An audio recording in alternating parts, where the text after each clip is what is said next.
Hi, my name is Olivia, and this is my biomechanics final project on how to generate a more powerful tennis forehand.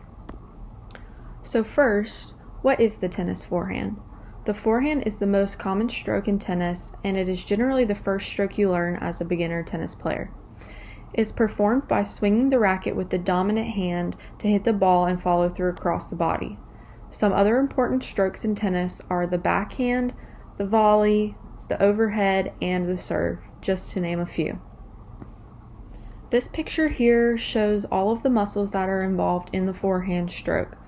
The muscles involved are the supraspinatus, teres minor, infraspinatus, anterior deltoid, biceps brachii, pectoralis major, serratus anterior, internal oblique, rectus abdominis, external oblique, gluteus medius, quadriceps, gastrocnemius, and soleus. So as you can see, it's a combination of lower body and upper body muscles through the stroke. The actions involved in the forehand are shoulder extension, shoulder external rotation, and knee flexion during the backswing, and shoulder flexion, shoulder internal rotation, and knee extension during the contact and follow through. So tennis overall involves all three planes of motion, the sagittal, horizontal, and frontal plane. However, the forehand occurs primarily in the transverse plane as you're rotating your body, and it also occurs in the sagittal plane as the shoulders and knees are moving through flexion and extension. So the steps of the forehand stroke are all involved in the kinetic chain, which is the biomechanical system in which the body meets the demands of tennis. So if one of these steps were to go wrong, the kinetic chain could not move forward and the forehand stroke would not be completed properly. So step one is preparation and stance. So that means you're on your toes, able to pivot and move quickly with the knees slightly bent. The body is turned sideways and the shoulder is pointed towards the target. The second step is the backswing. So by extending the shoulder, bringing the racket back to build energy and produce a powerful swing and follow through, energy is stored as the racket is brought back and waiting to be released. Step 3 is the swing and contact. So this is the transfer of energy from the racket to the ball by extending the knees and rotating the trunk to make contact with the ball. Step 4 is the follow through.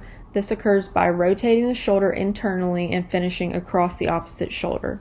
So once again, these are all parts of the kinetic chain.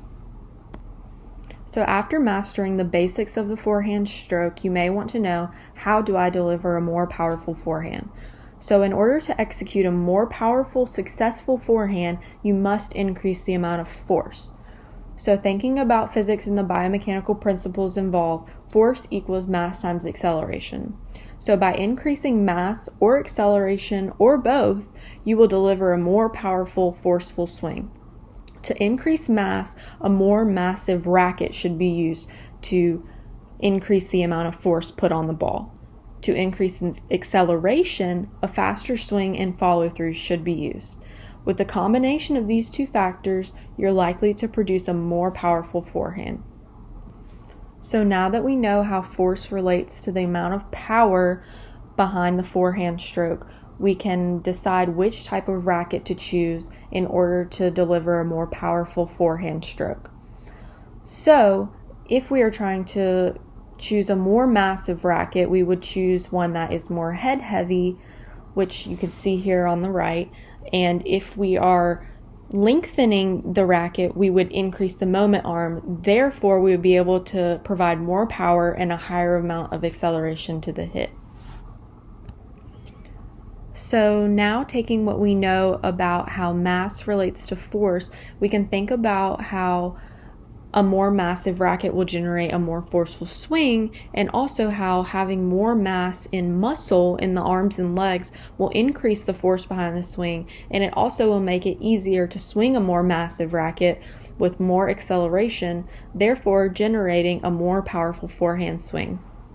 So if you look at these two pictures, here on the left we have Serena Williams, which is a very well-known women's tennis player, and here on the right we have Chris Evert, who is also a very well-known women's tennis player. And if you look at their physique differences, you can see how Serena Williams is much more muscular than Chris Evert, and it's pretty obvious which one will be able to swing a more massive racket and deliver a much more forceful forehand swing.